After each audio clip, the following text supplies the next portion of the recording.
Meanwhile, these spring storms are casting a bit of doubt over the future of the wine country grape harvest. KPIX5's Wilson Walker is live near Yountville to explain. Wilson?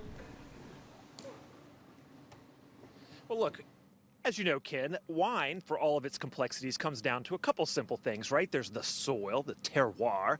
There are the varietals, the grapes, and then there's the weather, right? Now, the grapes I'm about to talk about are Chardonnay grapes. They produce the V. Saturi Estate Winery. The V. Saturi Estate Chardonnay costs about $45 a bottle. Nice way to spend a Friday night, right? But the timing of this rainfall poses a particular threat to the grapes that make this bottle of wine.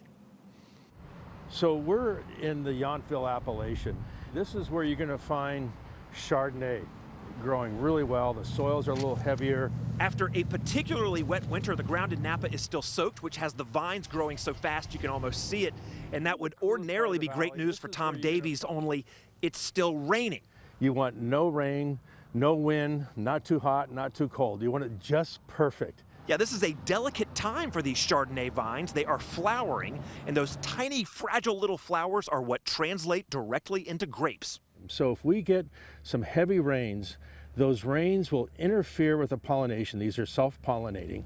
Fewer flowers, fewer grapes, and less wine. And remember, these fields are not just famous for their quality. This is the most expensive agricultural land in America.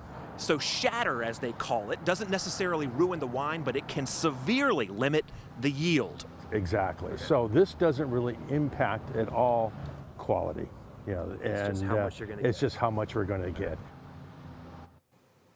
All right, here is the really, really fascinating part of all of this to me. Vintners like to talk about the sweet spot for the production from a field, right?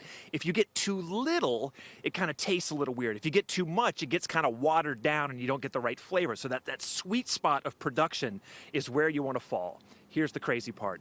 The winter was very wet. The buds that are coming up on these vines are incredibly thick. Tons of grapes, potentially maybe too many. So the rain knocking the number back a little bit, theoretically, kind of like nature's way of correcting the harvest amount, right? You could have had too much. The rain knocks it back. You find yourself closer to that sweet spot. So none of this really reveals itself till the wine is done and we get to taste it. But obviously an interesting season underway here in Napa County. Wilson Walker, KPIX5.